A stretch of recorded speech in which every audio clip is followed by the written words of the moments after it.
Right. No, it's great. Fine. We're live, by the way. Hello, welcome to Fermenting Opinions. I'm your host, David Papiden. We have with us Amanda, Melissa, and Rebecca joining us here to ferment on some issues tonight. Tonight, we're going to be talking about Judge Roy Moore, former Judge Roy Moore, and the allegations that have been leveled against him with regards to sexual assault of minors, including a 14-year-old. And we're also going to talk about really this whole thing turns back into a question about bias. And sort of the second topic we're going to try and segue into is really I'm going to yield the floor to Melissa. I'm going to let her run that half of the show. It's going to be all on her. Oh my gosh. And talking about sort of the hyperbole and partisanship on, I guess, the level of criticism we're seeing against, Trump versus Obama versus any other president or a really public figure from one side or the other. And whether or not we're really being realistic at all in that. So let's get into it. Judge Roy Moore was accused, and as said, I think 6 now to date, accusers come out against him, alleging various levels of either to just inappropriate contact to sexual assault. And these now women, but at the time were girls between the ages of like 14, I think in 17 or 18, making, I guess, the last one not a minor. But I guess the only one of these that is, I mean, they're all criminal if it's sexual assault, but with regards to the bad case here is one of them was a 14-year-old and was accused of like grabbing her by the neck and trying to force himself on her in his car. Those are two different. Hold on. The 14-year-old was the one that he was asked to babysit. He was asked to watch her outside a courthouse because his mom was going, or her mom was going to some kind of court hearing or something like that. They were at a house because they took her into the bed. He took her to the bedroom and assaulted her there.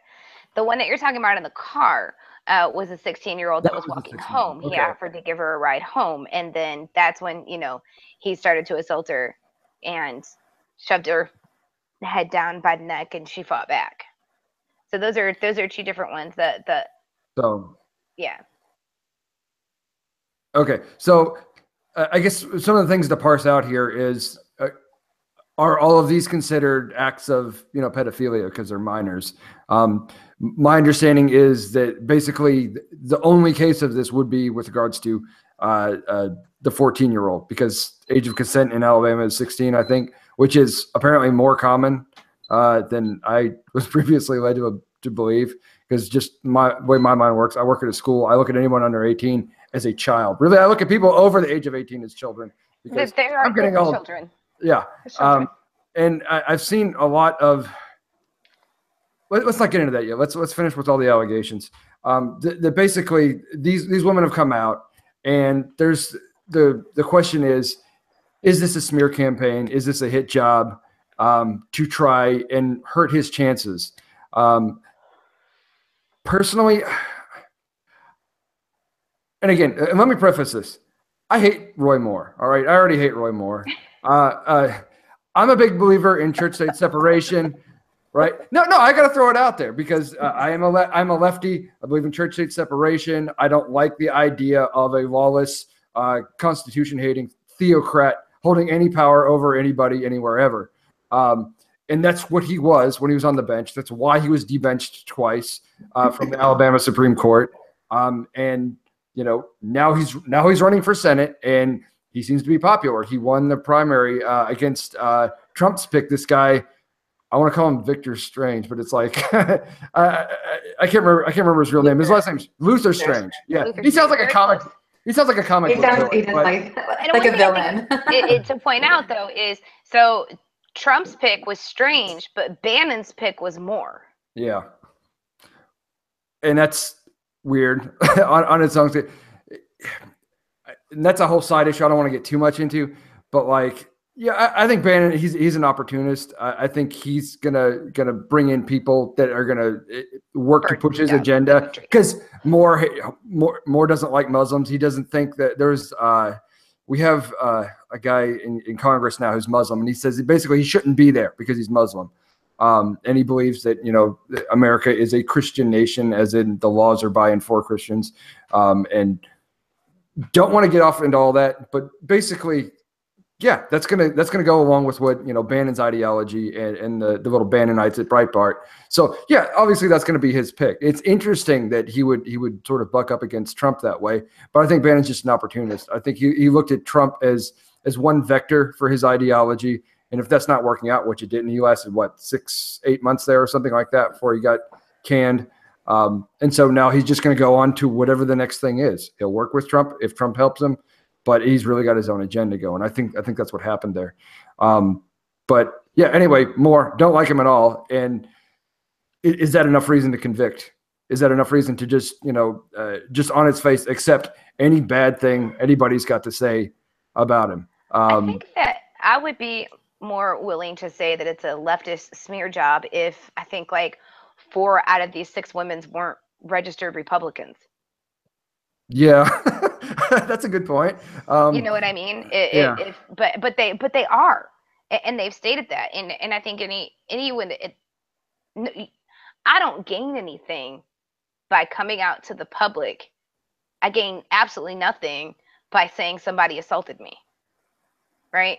And in fact, you kind of put yourself in a pretty vulnerable position. You put a yourself lot on the line. And you open yourself up and your family up to ridicule if you would have just stayed in the shadows. And one of the reasons that a lot of sexual assault survivors, go out, they become public and they testify is to keep it from happening to another woman. Right? And so, yeah, this happened, 30, 40 years ago. But now these women are standing up and saying, I don't think this guy should be involved in making, laws of the land because this is who he really is. This is what he did to me. This is happening. I would be more likely to believe that it's something, from the left trying to smear the guy or whatever. If these women weren't out now saying, I am a Christian Republican, I am conservative. That's who I am. Look at my voting records. Yeah, I can't see what they have to gain. I really don't. I understand the whole, the Washington Post broke the story and they went digging and all of this stuff. To an extent, I understand that, but I still don't think that they would have opened themselves up and shared their stories for any other reason. There's nothing for them to gain from it. It's not like they can do anything about the statute of limitations. And some of these girls were older than the age of consent. There's nothing other than to say this is who he is. This is his character. Is this who you really want to lead the country? If I don't going to leave my kids with you, I want you making laws. I don't know. Well, here's I want to buttress. Yes, please do. I want to buttress what Rebecca is saying. As a victim of 2 rapes in my life, if either one of those men were seeking public service, even though it happened 30 years ago to me, I would be the first one to say, you know what, based on what this man did to me when I was such and such age, I don't feel like he has the moral caliber, fortitude, or fiber to put in this office because of X, Y, and Z. And let me tell you more. Pardon the pun. Sure. I feel like there is a reason why a lot of women come forward. It's not because it's advantageous. It's because they see someone seeking a position of power and they want to say, hold the phone. I know something about this person that maybe could give you pause to electing them. And I think that you should listen. I think so too. And I think that's a really great point when you talk about power, because generally speaking, rape is a crime of power. It's generally one person who has power over another, and you put someone who obviously has taken advantage of this power into an even more powerful position. And yeah, there's a lot of reason to speak up and say, hold the horses, this is insane. This is a really bad idea. If you look at what's happened in the Moore camp, so what they've said since, this has kind of come out is that, You have no proof. Well, this one, one of the girl that was the waitress, she's got it where this 30-something-year-old man signs her yearbook and says, remember the restaurant, that you worked at. And then he's like, well, I don't remember that at all. And she's like, boom, here's proof that you were there and that you knew me. And then, he goes on to say, well, no, but I would ask anybody's mama's permission before I did that. Yeah. What? The thing, I guess, it's an odd rebuttal. That's all. Yeah.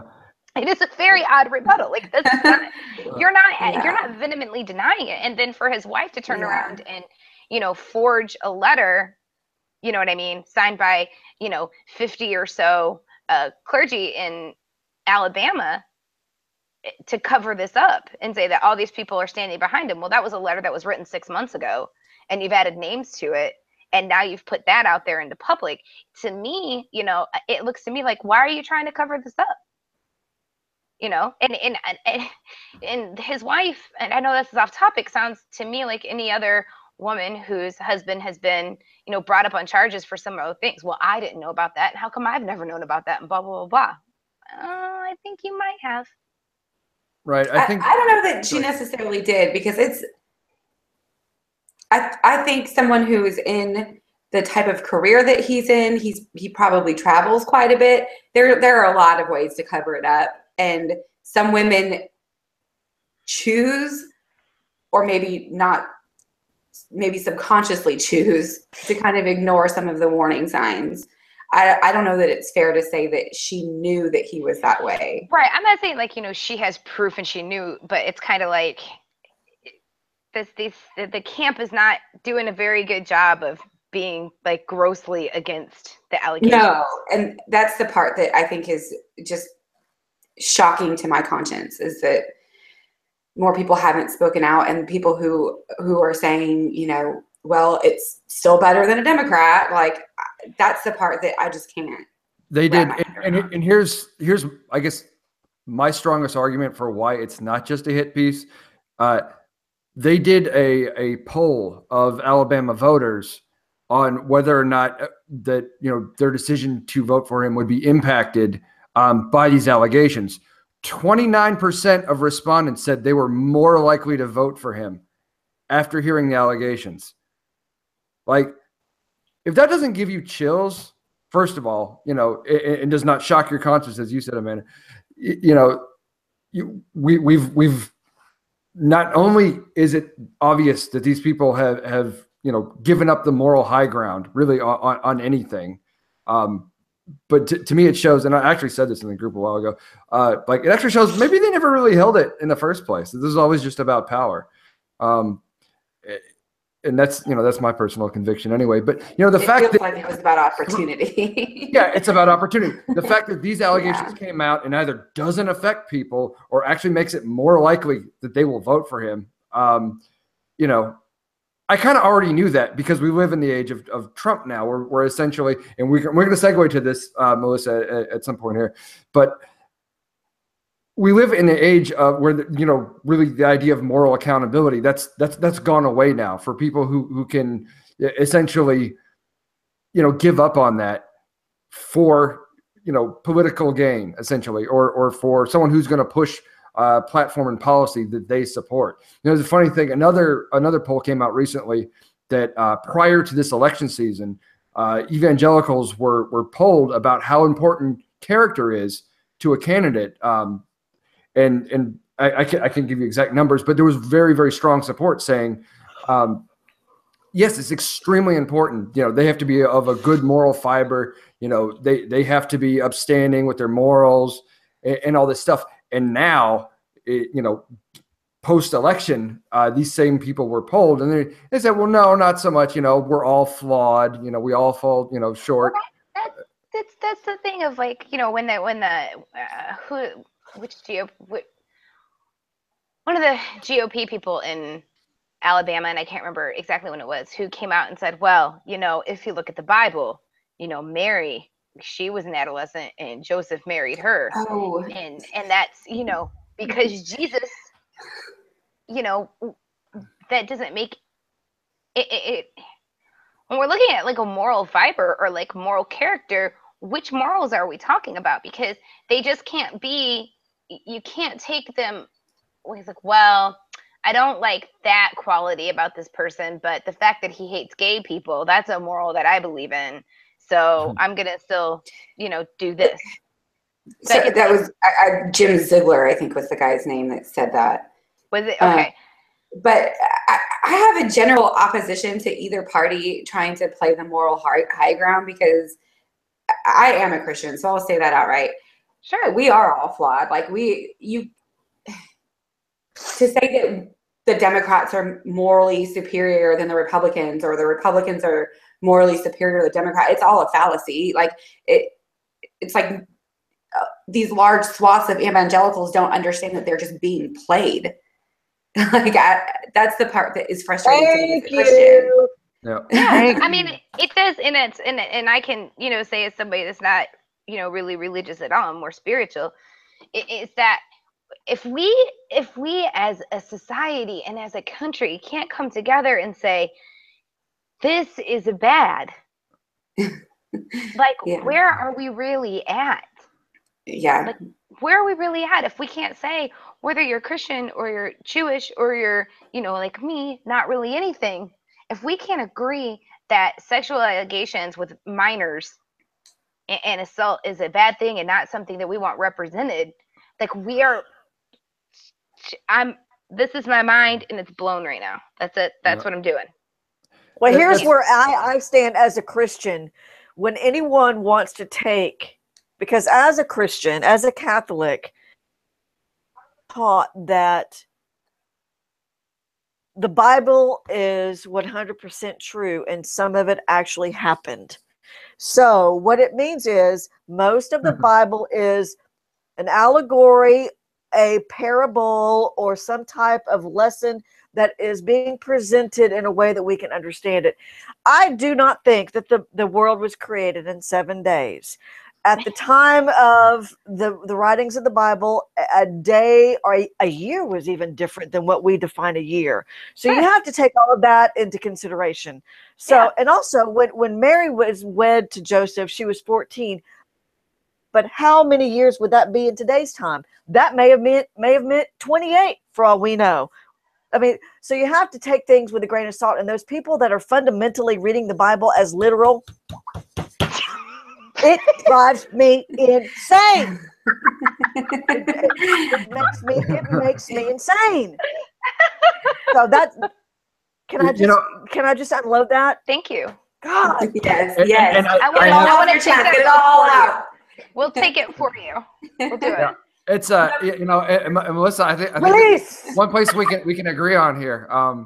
As the raging atheist, I am trying to sort of delicately skirt around this, and I'm not trying to this isn't it's too cheap to just use this as a way to bag on religion is really what I'm trying to say. And I'm not trying to do that. Thank you. In no way, shape, or form. And what I say when I bag on religion, like I believe that if No, you're not. I'm just so like if whatever you believe in, it makes you a better person and brings you peace, then like I am all for it. Like rock on. But did the consistent, even when we talk about, when Trump and the pussy scandal thing happened. For people to still stand behind him and say, well, he's a good Christian.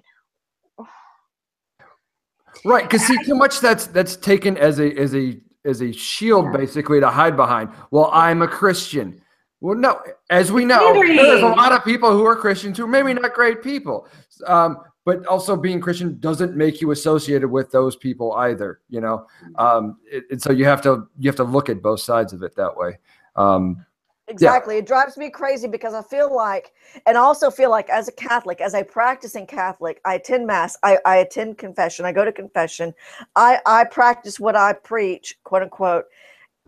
For someone to pander to me for a vote, yes, it's insulting.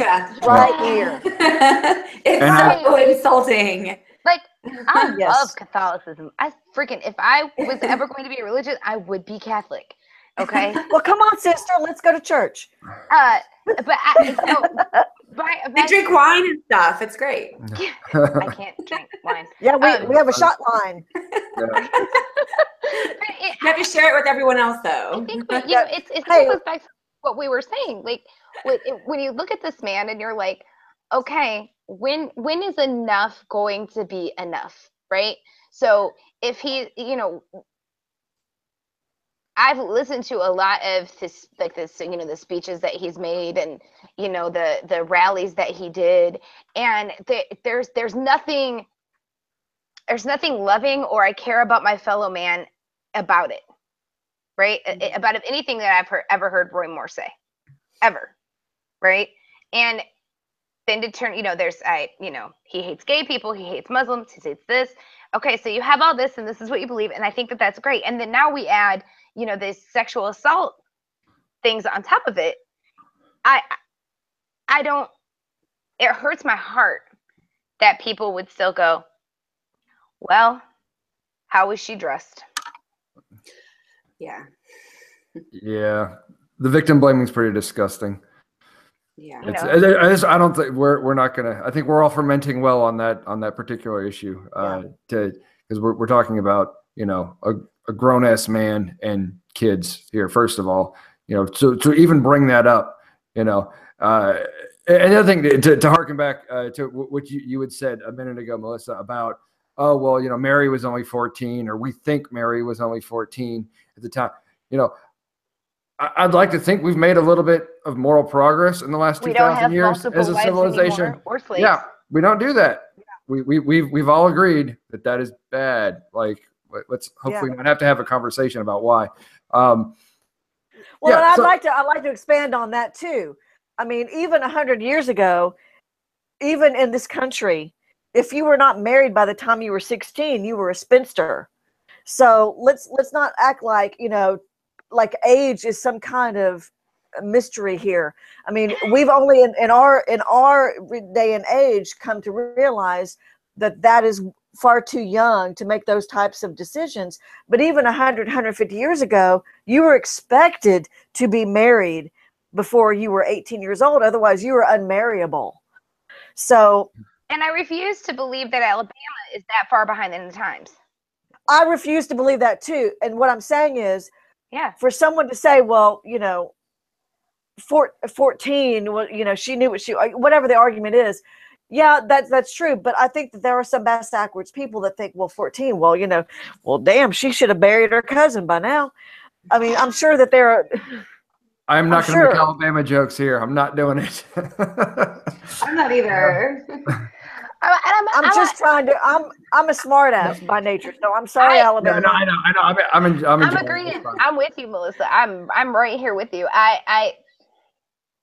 So in most states, okay, and I don't know about Alabama in particular, but the age of consent, if you're within 5 years, if you're 5 years or more older than the person, you know, that is still considered statutory rape. Yeah. Okay. I think in Virginia it's like 3 or 4 years, something like that. So every state is different on what the age of consent can be. Like, you know, like if a 16-year-old and 18-year-old get together, they're within 5 years of each other. You know, that's okay. But if you take 14, 15, 16, 17, and 32. Yeah. Wrong. Yeah. Yeah. Okay. Why? I mean, this guy was a deputy prosecutor. Like, and he wasn't allowed at the mall? This is in the 70s, you know, tonight where like a lot of the girls who worked at the mall, you know, because back in the 70s, a lot of people wrote checks, and they had to, like, when someone wrote a bad check, they would have to take it to his office, and they would draw straws over who had to be the one to take the bad checks to him. Oh, ew. It's just it sounds like he's has a reputation of being a lifelong creep. Yeah. It sounds like it. And one of the things that, you know, I saw that was posted today, I think The Hill posted it, where the 10 times he dissented as a judge with sexual allegations and rape, where he dissented and he thought that the person's background should be brought into it. So the So it rape victim. sounds like he's projecting there a little bit, maybe. I take it as projecting. I do take it as projecting. So imagine that projection in the Senate. Yeah, I mean, given all his other sort of foundational issues with, the Constitution and, is pretty clear, I think, moral turpitude on top of that. Yeah, I don't think he's going to make for a great candidate or a great senator. One last thing I was going to point out as like a devil's advocate. I don't know if we like directly addressed it as a sort of a pushback thing. Well, one of two things. The first is, why now? I keep hearing this from basically detractors of the accusers. Is why did you wait 30 years? Does anybody want to field that directly? Go ahead. Let's go. Like I said earlier, I have no reason to expose myself right now if there is no benefit to me or others at large. But if one of my oppressors or assaulters seeks a power position and they're going at large to be elected for something that could be potentially affecting a great number of people, it's my obligation to speak up now, regardless of how long ago it happened. It may not have affected the public at large 20 years ago. You may just be some asshat that I knew 20 years ago, but now you want to be an asshat at large. I'm going to call you out on that. Very good. And one of the reasons I framed that up is I know you did say that, and I wasn't ignoring it, but I wanted to make sure that was addressed as a response to as a rebuttal to the argument there. The other thing I was thinking about is, are we only like I said, I started this thing by saying I hate Roy Moore. I think he's a disgusting bad person who shouldn't be a county dog catcher. And that was before the allegations, right? So am I engaged in just, what does that say? What does that say? I think you need wine. A ring for wine. A ring for wine. Oh my goodness. Yeah. So, but am I turning a blind eye at the same time to, the Clintons or anybody else who may be on the left who did some, disgusting thing, or is an abuser, or is, a possible or potential likely pedophile? Like, is this just partisanship? I think that's a really good point. Taking case, Anthony Weiner. Yeah. Right? Oh, Lord. Yeah. Lord. Yeah. Because wasn't one of those girls a minor? Yes. And so he was convicted of that, and and here's the thing, the left he lost him his out. House of Representatives seat because of it. Yeah. I mean, the left were like, there were consequences for him. Yeah. The left said peace. I think, continuing to bring up Bill Clinton, I mean, you're bringing up somebody that was president, over 20 years ago. I listened to a really great discussion, like on a podcast about this earlier this week. And there were a lot of things that were different. Like, the Anita Hill allegations had just happened and Clarence Thomas had been confirmed. And it was like, none of that even mattered. And not only that, but back then in the 90s, it seems like it was so recent, but it was over 20 years ago. But we didn't have the language to talk about these men who take advantage of their positions of power. And that was a great point too, because one of the things that they discussed was, Monica Lewinsky was only 21 years old. Really think about that. That was so long ago in my life. Like, and yeah, she says that she was consenting and all of that, but was she really when she's 21 years old and you have someone that powerful? Like, how much consent can there actually be? You're putting someone in a predicament. It's like what Louis C.K. said about he was in a position of power over the women that he, basically he wanted to masturbate in front of them. And I'm not. Yeah. But look, he said he was in a position of power over them. He put them in a predicament. It's hard to gauge if someone has got, a genuine level of interest in participating in something like that. because first of all, I can't imagine there's that many people. But I'm not going there. I'm not going there. You know, but he put them in that situation where they probably felt like they couldn't say no. You know. And Can I throw? Go ahead, Melissa. Can I throw a spanner in the works here with regard to the Lewinsky-Clinton thing? Absolutely. Sure. I think that Bill Clinton was known to be a little bit on the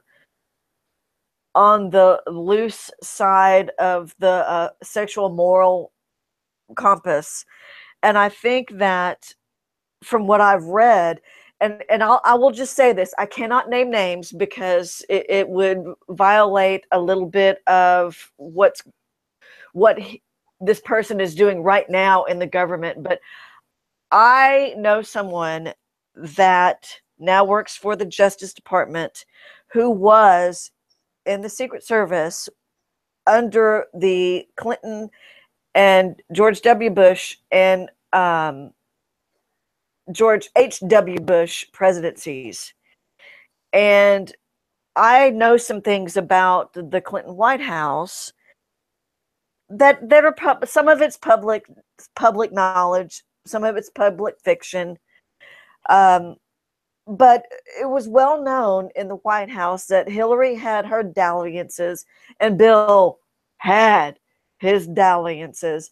So for an intern to catch the eye of a president, I don't think Monica was all that much a victim as much as she was playing cat and mouse with a man that was not that difficult to catch the eye of. Now, was she at 21 aware of what those actions that she was committing? Was she fully cognizant of how that would play out for the rest of her life?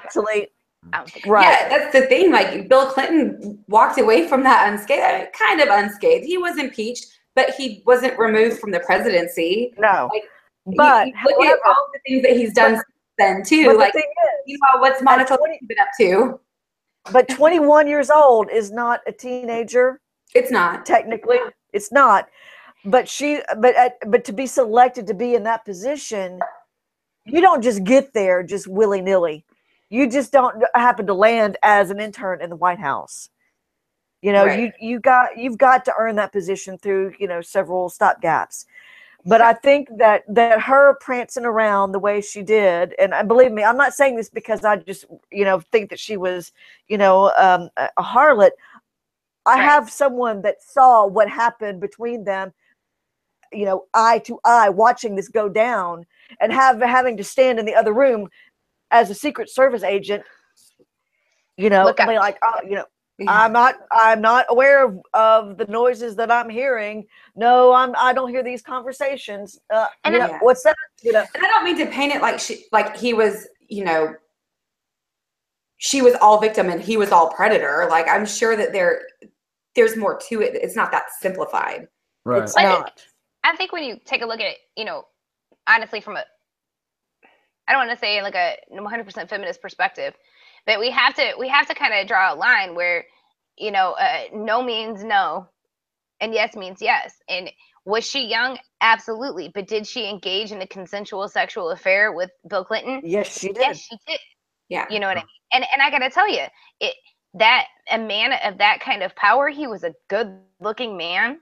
He flirted with her. It was probably very exciting, and they engaged in what they engaged in. Do I think it was an impeachable offense? I don't think so. But no, I don't think it was. Right, because either. It was the fact that he kind of lied. Not kind of. He lied about it. You know. He lied about it. Yeah. And I'm gonna lay it out there right now. If JFK came up to me, because we all know he was a philanderer, but if he came up to me and said, "Hey, come swim naked in my pool with me," I'd be like, "Sure, Mr. President, I'll swim naked in your pool." Right. Because, you know, let's face it, he was a good-looking man. If George W. came up to me, I'm gonna be like, I'm gonna pass. I appreciate the offer to swim in your pool, George W. Probably not gonna happen. But what I'm saying, I'm not a liberal, I'm not a Democrat, but JFK was a good-looking man. I'm just saying, I would take him up on that. I think Barack Obama is a good-looking man. Yeah, he absolutely is. Anyway, Obama looked like Howdy. I think he looked like Howdy Doody to me. Oh no, I love him. Anyway, I have no comment on the appearance of. This is Waylon. Well, Say hello, Waylon. Hi. Who's that baby? This is Waylon. Oh, hi, Waylon. Waylon. Oh, being outside of my office door, I keep hearing him go back and forth. He's a handsome baby. He is. Waylon, I would come swim in your pool. I would too. Oh, he's so big. He's getting a lean on. Okay. All right, bub. So Can you go lay down for me, please? He wants all the snugs. That's He fine. does. It's snuggle time. We're baby. usually in bed by now because he knows it too. He's like, "Hey, it's almost 9:30, Mom. What's going on?" Mom. That's funny. So I guess is this a good time now to segue? I think we've all, I guess we're all pretty convinced more is sucked. what they say he is with regards to these girls, because that was sort of the central, the proposition in question is, as outside of biases, is that reasonable evidence to say, obviously can't be prosecuted for it. I think statute of limitations has expired here. We don't have any of the lawyers here, so I get to pretend to be one. But I think the statute of limitations, it only works when they're not around. The statute of limitations passed, can't really do anything about it. But maybe unfit for office, any office. Unfit. I feel he's unfit. I think he is too. I also would like to add that I think it's cool that you have a panel of women tonight. I know. And that we're talking about this. Yeah. I think it's great. So, Thank you for honoring it. Sure. Well, cool. So let's talk now. And we've had that kumbaya moment. Let's ruin it by talking about hyperpartisanship. And what Melissa, we kind of got into this before we went live, that that you saw basically the 8 years of right-wing hyperbole and fake news and ridiculousness intended to smear Obama as the atheist Muslim, America hating, socialist, communist, foreign born. Yeah. Kenyan. I forgot the Kenyan part. Also Kenyan. Yes. Yeah. So, well, what I was saying is, and before everybody got on, David and I kind of were talking about. He asked me about I guess you'd seen that I was frustrated. I'd posted something on Facebook, and he asked me, and so I felt like I was just going to lay it out there, and I'm going to be honest. I run a direct sales business, and since I've started my direct sales business, I try not to be very political on my personal Facebook page, because I don't want to piss off existing customers. So I try to be very lighthearted, happy, jokey. I try to be positive on my wall all the time. But there are some times when I read people and friends of mine. I mean, we're talking people that I've known for a while in real life. I mean, I'm not talking people that are just, Facebook glommers, but people I know in real life. People tend to get a little hypersensitive to a lot of things politically, and people tend to post a lot of and think that it's legitimate news. And I feel like, I've gotten to the point in my life where I'm going to research something before I repost or repeat, or even just suggest someone read something. I want to go investigate it. And I find a lot of this to be hyperbole. It's not true. It's satire. So when I pointed out to people, well, this didn't actually happen. This is from a joke site, satire site. Well, I can see it happening in real life, so that's why I posted it, even if it's not true. Well, that's how the whole fake news shit gets promulgated. And I think that, as intelligent people, we need to be a little bit more on the lookout. But what got me tonight was, like David said, for 8 years, staunch conservatives were just screaming under the Obama administration how the sky was falling on a daily basis. And I fell victim to it. I'm like, oh my God, the sky is falling. And then I realized, you know what? The sky isn't falling, and I'm not. And you know what? For fuck's sake, I'm a libertarian. Why do I care what you're telling me? And then Trump was elected, and now all of the Democrats are like, the sky is falling. And I'm like, oh my God, the sky's falling. And then I'm like, no, it's not. I'm a libertarian, and why should I care? So basically, my point is, all of y'all are asshats. Quit screaming, the sky's falling, Chicken Little. I think Trump is a master of this himself.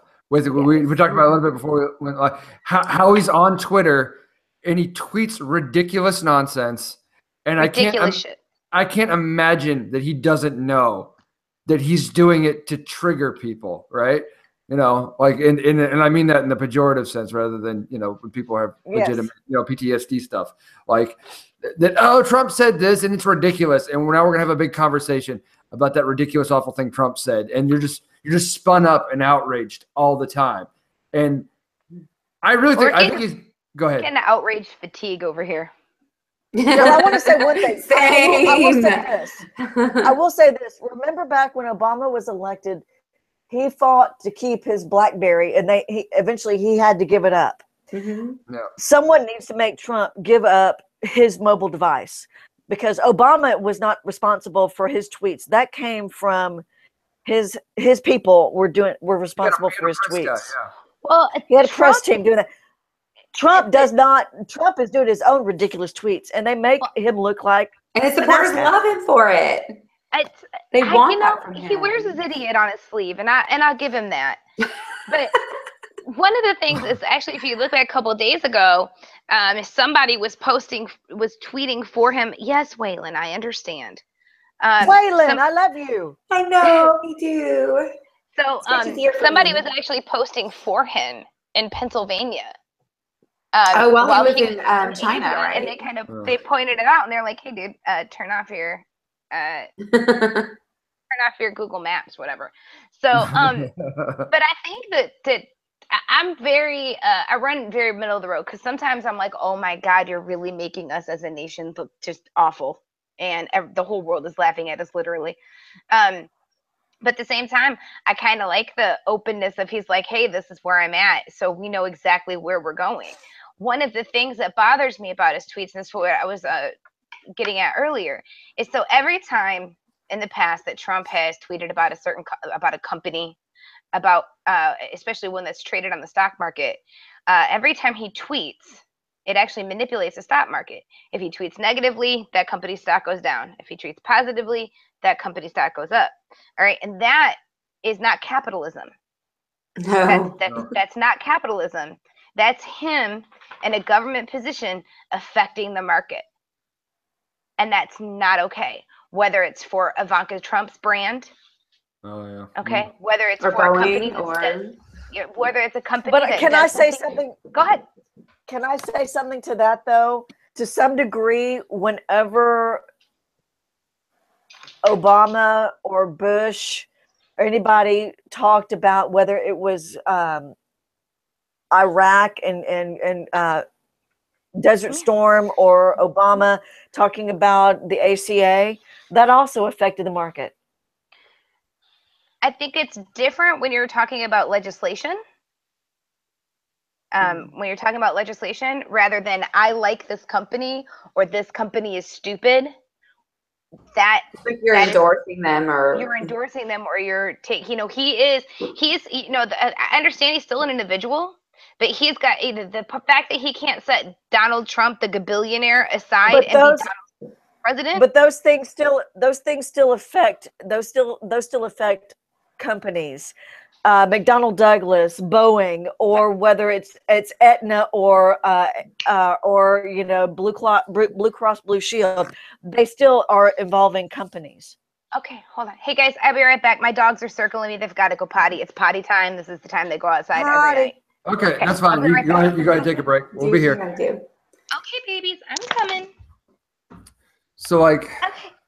I don't know if I have anything else to add about Trump tweeting about companies in particular. I'll let Rebecca I guess, field that one. But yeah, I think. I will add one thing, David, if you don't mind, because I think this is kind of a curious oddity. And I may have mentioned this before, but when I was in Germany, when I was in Munich, just a couple months ago, I stayed at this one hotel in a gorgeous part out on the outskirts of Munich, Arabella Park. And there was a bartender waiter. He was from Egypt. And he was the only person that I spoke with that was emphatically in favor of Trump. And I spoke with several people in Austria and in Germany when I was overseas that had mixed reviews of both Angela Merkel and Donald Trump, and I spoke with some Dutch people that were in Germany, and most people had a kind of a 50-50 take on Donald Trump and Angela Merkel. But this one Egyptian bartender was very emphatic. He said, "We love," and I don't know who he was referring to as we, but he said, "We love Donald Trump because we know exactly where he stands by what he says. We have no question where his thoughts are. We know he means what he says." And I was like, really?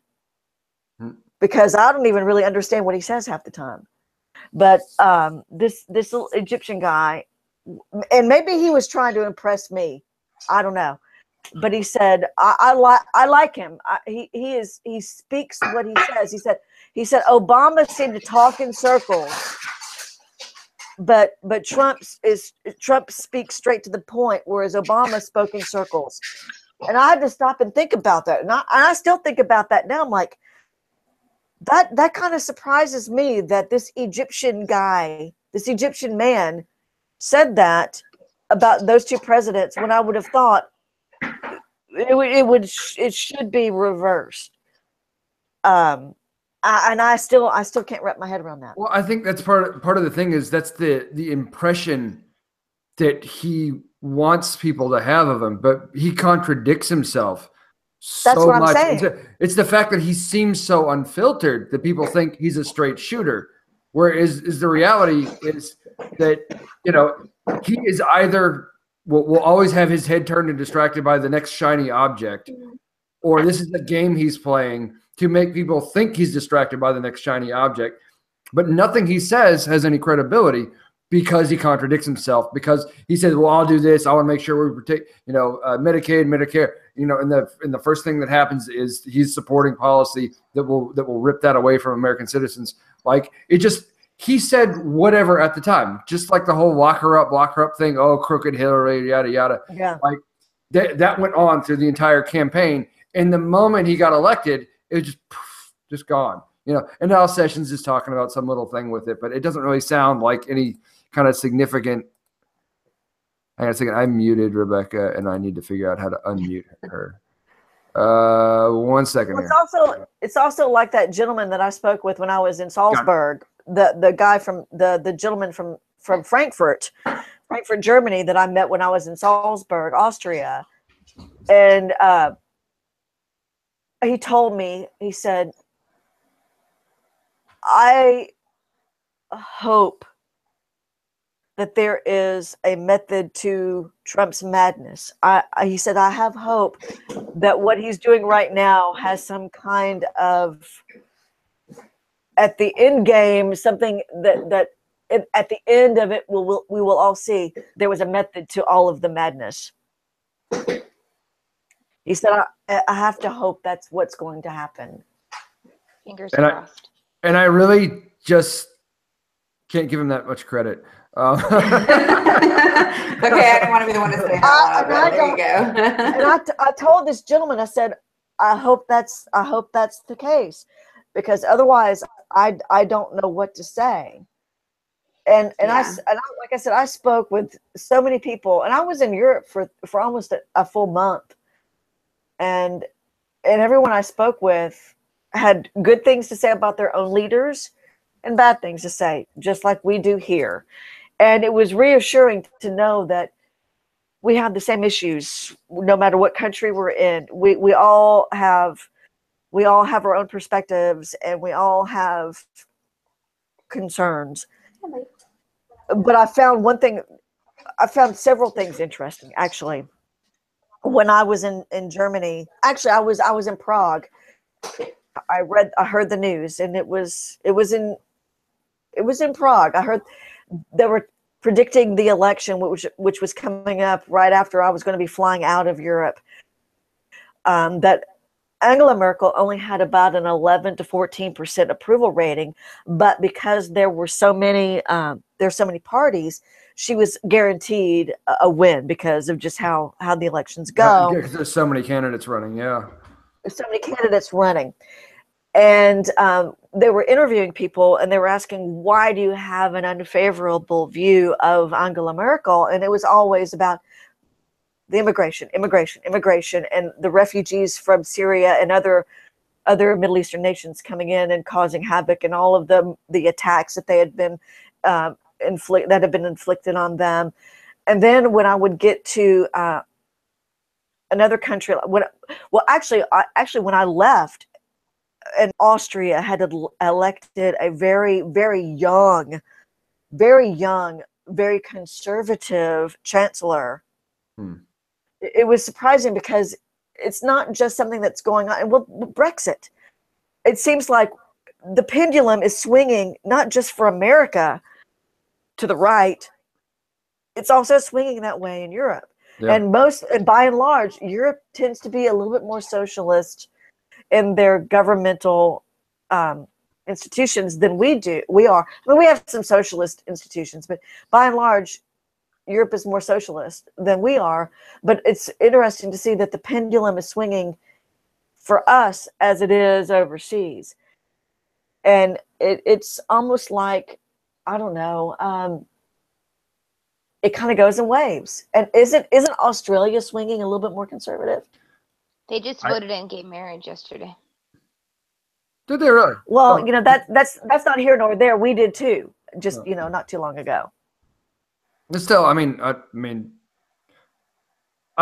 would say that that would be more of a sign of progressivism generally. But I think really what it comes down to, it's not so much like the social issues thing as nativism, as the idea that this is our people. These are, this is really what we look like, what we believe. Like what's going on in Poland what our values are. Right. Right. And so, like with Brexit, it was largely a pushback against, we don't want, well, one, they want to have more of a say in whether or not that they get, refugees and other immigrants. And two, they don't want the refugees and other immigrants. And they tried very hard, the pro-Brexit people, to not paint themselves as, not necessarily racial separatists, because they're like, hey, we got black people with us too. We're all in this together. Like, seriously, they did that. Like, they're like, look, see, we're diverse. There's that guy and that guy over there. Well, but to be fair, David, I think Brexit was more that they did not want The Hague dictating what happened in London. Right. Yeah. And I think that was certainly part of it too. Yeah, I agree. Yeah. But I think I don't really know enough to know how that's going to play out. I do have a couple of British friends, and they're sort of divided on the issue as to what's going to happen with them, but really economically, more than anything else, whether or not they've hamstrung their economy. Well, economically, the British have never been part of the Euro community. They still have the pound, so that economically that should not affect them in any way, shape, or form, because they are still on their own currency that is separate from the European Union at large. They've always maintained their pound. Gotcha. Yeah, I don't know. So that's we should get ourselves a British guest at some point. And the hard part of that is it's like 6 hours later there, so it's some stupid hour of the morning. To try and get anyone to come on and talk, but I would like to do that at some point, or maybe I can have a podcast guest to give us their feelings on Brexit, because I don't have enough of a dog in that fight to really comment further than what I have. But where do we want to go from here? I mean, we were talking about basically the partisanship and the fake news and all the hate for Obama and the bull crap that came out because of that. And I hate this as a guy who is very much liberal, first of all, because for the last 8 years, I've been able to say fake news is on the right. We don't do that here, right? We don't do that. Fake news is on the right. It's conservatives. They do that. They, back before really Breitbart even then, but like all the nonsense stories of all the political rags that would come out, the right-wing news, I figured that's all the fake stuff. They do that. We don't do that. We're going to report real news. They report fake news. It's not exactly true anymore. And that's something I have a hard time coming to terms with. Like, I don't think it's bad. I don't think it's equal on both sides. I still think the right, and maybe that's my bias, that I still think we see more of it from the right, but we are starting to see more of it from the left. And it's very troubling. It's very problematic. And it's important to be able to call that out. And it's also really difficult to call it out because these are the people who are, they're part of your in-group, and you're having to criticize them and saying that they shared something that's fake, or something that's so deeply misleading that it would be irresponsible to propagate that. And that's a big problem. I had people, and you've probably heard me tell this story before, Melissa, that right after the election, we were hearing these reports from left-wing sources that like LGBT people were committing suicides and just and there was this rash of suicides, and it confirms what you believe, that these people are afraid they're about to lose all their rights. They're despairing. It's not unreasonable to think that they would commit suicide. And so you hear about these reports, and they're confirming what you're already believing, that America is all kaput now. And I think there are some legitimate dangers out there with regards to what he's doing. But at the time, nothing had happened yet. He just got elected. Like, he wasn't in office yet. And so these reports were coming out. And I would just say, hey guys, hang on. Do we know this is really happening? Yes, it's possible it's happening, but do we have evidence? Do we have the names of anybody who's done this? And I had some dude want to fight me for saying that, like, because he was really, really upset. I wanted to fight you. I don't remember dude's name, and I generally don't like to call out people. But David, this is the same. This is the same thing as when Obama was elected. Everybody thought we were going to become Soviet Russia. All of a sudden we were going to be, Soviet Russia because Obama was elected. Oh my God, here we go. Yeah. Yeah. And it's, and there's going to be abortion on demand, and we're not going to have guns anymore. And what I did read? It's really interesting because, Trump has been boasting about like, oh, the stock market is doing so great and all this and that. And I think like, what did I read? Was it Smith & Wesson was down like 30% or something like that because their sales dropped so much. Like, it was just really interesting to me, like how, yeah. It was either Smith & Wesson or Winchester. I can't remember. That's probably because everybody went and bought a Glock. Well, I mean, nothing helps gun sales like, Democrats in office and mass shootings. That's really what it comes down to. And that's topic for another night. Yeah. But yeah, I mean, there's fakeness on both sides, basically, and there's misinformation and there's punditry. Well, that was kind of my point in what I posted about, oh my God, Chicken Little, the sky isn't falling. There's fake news on both sides. And if we got incensed and raised our blood pressure every time something we heard, let it get to us. Oh my God, let it go. And that's why David, and you even messaged me about this. I said I eliminated myself from all of the politics groups I was belonging to. Yeah, I saw that because I was hoping you didn't leave our group, because we do try to be a little bit better there. No, we don't always meet that level, but we try. I got tired of the hypocrisy, the hyperbole, and the hypersensitivity. I am done with that. So I've taken myself out of all of the politics, the news groups, everything. I'm like, you know what? If I need to know about it, I'll go find it myself. I think that's what I did with cable news like years ago. Yeah. I highly recommend it. I don't need it pushed to me. I will pull myself. I think, one of the things that I find so interesting about engaging in political conversations on social media, right, is that my master's is in communication, right? And so computer mediated communication is like the absolute worst for information sharing. Oh, thank you. Okay. It is. All of the information is there for you. However, we don't take the time to process the information. In a normal person-to-person conversation, we're basically all just waiting for our turn to talk anyway. Okay. But when you use computer-mediated communication, you don't even have to read the other person's point. You don't have to sit and marinate on it. You don't have to do anything. And you can just argue almost anonymously with people that you don't even know. And we don't continue to go out and you know, you will, you know, you can have an adamant, vehement, awful, heated discussion with a complete stranger over your political values. But, you know, and yet we won't approach our neighbor. See, I get what you're saying, but I will say, like, my older brother is in our Fermenting Opinions group, and he and I have gotten into it a few times in that group, and even taken it like offline and off of Facebook and everything, and talked about it because he does, like, he has been like a lifelong Democrat, like, I mean, for as long as I can remember, you know, as long as he's been an adult, and something in him switched last year, like, and it's not even a partisan thing. Like, if you change parties, that's fine, good on you. But he started posting about like Hillary Clinton and Pizzagate and all this other stuff, and I'm like, what is this? This is not real. Well, this is not real, and he insists that it is, and so it's hard for me. Like, this is my big brother. Like, I've looked up to him my entire life, and to see that someone that I love and respect so much, like, fall into that trap is beyond frustrating. I mean, when people on Reddit express remorse for starting that rumor, I mean, you know, it's a bad one. I know, but it's that, and like, and another one that we had gotten into was the Sandy Hook thing. Like, he really believes that it's like false flag stuff. No. And I don't know where, like, I don't know what changed in him. Like, he's always been so reasonable. So I don't understand, like,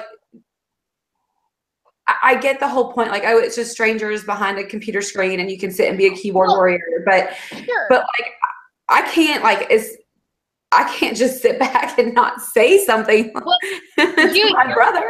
Circumstance is absolutely different, and I applaud you for picking up the phone and being like, hey, what are you doing? Like, I get that. But what I guess what I'm moving more towards is just regular, responsible civic engagement. Right. You know, we are no longer participating in civic engagement or even civil engagement. No, we're becoming more and more tribal. Like, people want to be around other people who think like them. And that's not possible. That's just not how the world works. But David, let me ask you this. Sure. Let me ask, speaking of tribal, when you and I first were engaging online, I was a lot more tribalistic than I have been lately. Can you not? I think we both were. Yeah, we were both. Hey, I've noticed a difference. we were both complete jerks to each other, you know, in different terms, you know. But and it makes, you know why? Because there's no face-to-face communication. You are just your avatar behind the keyboard. Yeah. And you have carte blanche to be as awful as you feel like to somebody, because what are they going to do about it, right? Right. And that's, I don't know, the way I look at it, the way I look at social media engagement is that we've turned our lives into a reality TV show. That the thing about reality TV is you keep coming back to it because there's constant conflict and no conflict resolution. You keep going back to it. You keep engaging, and there's never really a win. You know, yeah, eventually someone gets voted off the island or whatever.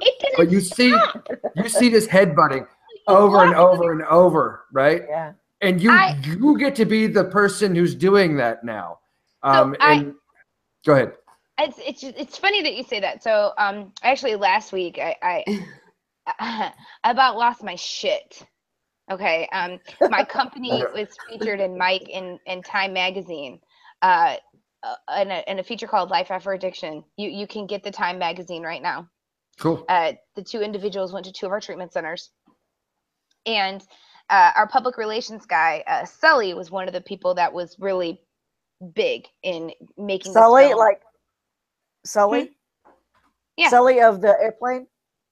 No. Brian Sullivan. I wish. He is kind of my hero, though. So I posted the link to the story and the video on my Facebook page, and I tagged Sully, and I thanked I thanked my company for giving me my career back after I relapsed. I talked about how much just how grateful I was, and this woman who was apparently a friend of Sully's commented on it and said that I should have made a trigger warning because the video was about addiction. Oh. And this was my personal page, okay? Yeah. And I said, okay, the video is called Life After Addiction.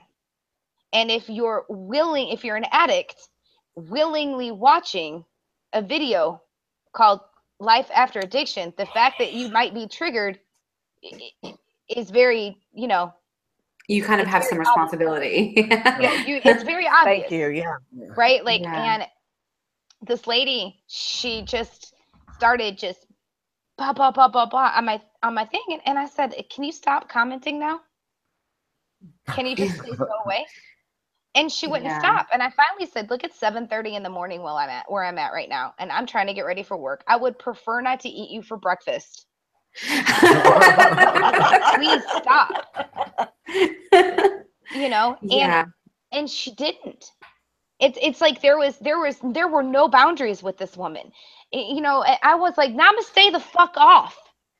Like, it's like, well, you obviously don't understand recovery, and you don't understand what emotional sobriety is. Bitch, this is my personal page, okay? And I've been in recovery for like 16 years. Kudos to good for you. I had a 6-week relapse about 21 months ago. Good for you. Okay, I had almost 13 years sober, and I had a 6-week relapse, and now I've been sober for 21 months. Good for you. But all in all, I got about 16 years of recovery in me. 12-step. That's my shit. Okay, and so here's this woman out of nowhere who continues to comment on my stuff on my own personal page, and because I had tagged to this day she finally stopped. She finally stopped because Sully, the PR person that she was friends with, because it got posted on his page, had to ask her to stop. So it was kind of like respect. And boundaries. Don't you always know when it's gonna go south? Like, right? Usually you know within a comment or two whether or not this is gonna get so shitty. And number two, as a liberal Democrat, she's the reason that we get made fun of. Right? Yeah. She's the fucking reason that people make fun of us. Because if you're gonna say, please post a fucking trigger warning to a video called Life After Addiction because somebody in recovery could be triggered, you're fucking killing me. Hello. Like you're fucking, let's have some common sense. And I'm all about trigger warnings for PTSD and shit like that. If it's not blatantly put in the title and you're throwing it out there on the internet, like, I get it. Like, this video is supposed to be about the blossoming of a daisy, but there's a rape scene in it. Okay? Yes. Throw a trigger warning up there. Oh, man. But we need to, come on. I can't even. Right. I cannot even buy an even. Because you need to tell someone if Roy Moore is going to be in that or not. I mean, yes. So tell somebody. But my point is, this is the exact shit why we get made fun of as being liberal. I hear you. Yeah, people I am liberal. Well, we all get sick of the low-hanging fruit. We really do. We all get sick of being defined by the low-hanging fruit. But that's why we ferment, So. And I think when we actually and I applaud your sobriety. Well, even though I'm putting fermenting opinions blasphemy here, sitting in front of literally a pile of liquor. But hey, I'm not a drinker. I've got my Pepsi. So cheers to you. I'm drinking water right now. So. I'm not actually drinking anything tonight. So there you go. We're all sober. Water. And I love that we do this because we actually, at the crux and the base of everything, we all, no matter what party we're affiliated with, have more in common on a human level than whether who we voted for. Yeah. And we have to, as a society, get back to that. Or who the media paints us out to be. Right. And that's useful, doesn't it? The continued partisanship. Someone's making money off of this, and that's something that always needs to be kept in mind. But yeah. Whoa. Anyway, anyone else have anything they want to add in closing? I think we're at kind of a good stopping point here. I've really had fun tonight. Well, cool. Thank you for coming on. Thank you for coming on, guys. Make sure you check out our episode with Rebecca. That came out last Monday, I think it was. We had her on. She was talking about how to beat Nazis without punching them. How to beat Nazis without physically beating them. Without physically beating them. Because the Murfreesboro loves and Shelbyville loves and the whole counter-protest thing, it was phenomenally successful, and she came on and talked about that. It was a really cool episode.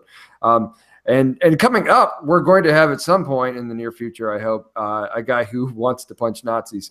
And so we're gonna have us a point counterpoint on the podcast. So if you guys, whoever's listening to this, we're gonna have a Nazi. Yeah. Yeah. So I don't know about that. Let's not permit that. I had one debate. I had one debate earlier this year with a guy who was legitimately a white nationalist, and I just thought, that ideology had its time in the daylight, and it had its time in the marketplace of ideas. It's failed. It's failed intellectually. It's failed morally. I don't see a reason to give something like that a platform. No. Now, this other thing, this is sort of an untried idea. I think this guy's talking about punching Nazis is a good idea, fighting them is a good idea. I'm gonna give him his time. I don't personally think that's the way. Maybe you can. I don't either.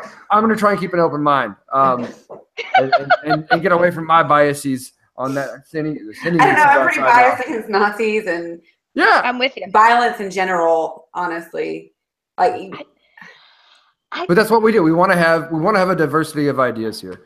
David, I need to tell you that I don't have bail money for you. So if you go and if you pull to the other side and you want to attempt the punching Nazis thing, I will support you, but I cannot bail you out. Well, see, the thing is, I mean, personally, and I won't get into it because we're closing out here, but what is it's just like it's taking the social media fight out into the real world to have a street fight with Nazis. That will not stop them from being Nazis, right? And it won't stop you from being mad at them for being Nazis. You're doing something. You're like virtue signaling in public. I think I suggested that in my podcast. Yeah.